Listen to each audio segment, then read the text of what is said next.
오늘 이상민 의원님 입당을 환영하는 좋은 자리인데 원내대표로서는 무거운 이야기를 또 할 수밖에 없습니다. 윤석열 대통령이 지난 5일 쌍특검법에 대해 제2요구권을 행사하자 민주당이 관련 토론회를 개최했는데 거기에서 대통령의 거부권 행사가 탄핵 사유가 될 수 있다는 주장이 나왔다고 합니다.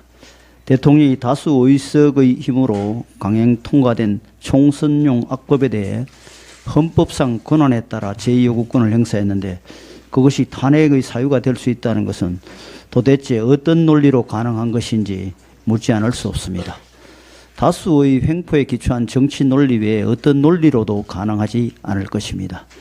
민주당이 토론회를 개최해 탄핵 주장을 꺼내는 것 자체가 민주당이 무엇을 위해 쌍특검법을 추진하려고 하는지를 극명하게 잘 보여주고 있습니다. 쌍특검법이 통과되면 이재명 대표 방탄과 대통령 모욕, 내외 모욕주기라는 이중의 목표를 달성할 수 있고 통과되지 않아도 대통령의 탄핵의 교두보를 만들 수 있다는 것입니다.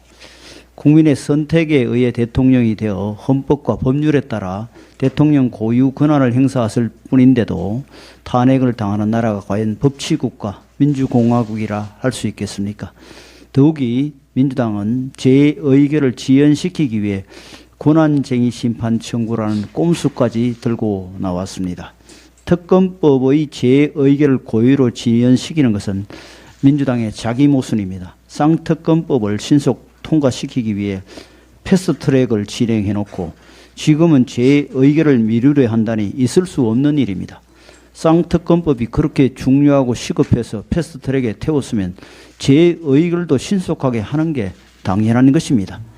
민주당은 제 의결을 미루기 전에 권한쟁의 심판 청구를 추진하고 있지만 이는 총선을 위한 정략적 꼼수에 불과하며 권한쟁의 심판 청구와 신속 제의결 거부는 특검법의 목표가 수사의 관철이 아니라 총선 쟁점화라는 게 분명합니다.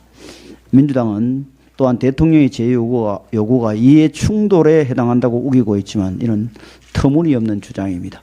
이해충돌 규정은 이해충돌을 회피할 수 있는 다른 선택지나 권한을 대체 행사할 수 있는 사람이 있을 때 적용할 수 있습니다. 그러나 법안 제2요구권은 행정부 수반인 대통령만의 고유한 권한으로 대통령 외에는 누구도 행사할 수 없습니다. 그런데도 민주당이 이해충돌 운운하는 것은 법리적으로도 상식적으로도 맞지 않습니다. 1987년 이래 국회는 제2요구권 행사에 따른 제 의결을 가능한 한 빨리 처리하는 것을 관례로 삼아왔습니다. 이번 21대 국회에서는 표결까지 각 7일, 9일, 14일이 소요되었습니다. 민주당이 온갖 입법 폭주를 거듭하더니 이제는 이와 같은 불문법적 관례까지 깨려고 하고 있습니다.